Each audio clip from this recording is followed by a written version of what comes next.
олимпийский, золотой, паралимпиады. И последний, правда? Молодец.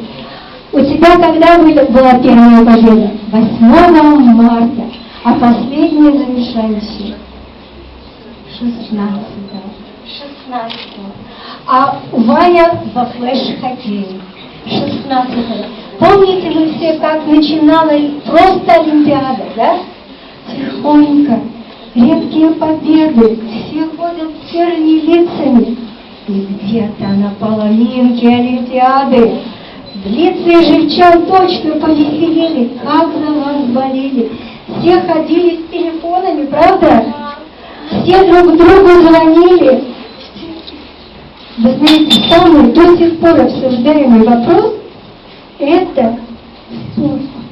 Вот у меня гости пришли, они сегодня пришли, да? На остановке разговор папа с сыном. Я говорю, а слушаю случайно. Они громко говорят, Шипулин по-разному вот тоже вот играет.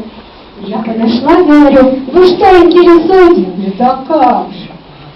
Понимаете, то есть вам, конечно, от нас огромное спасибо, потому что прибыли силы у вас после олимпийцев наших. Да.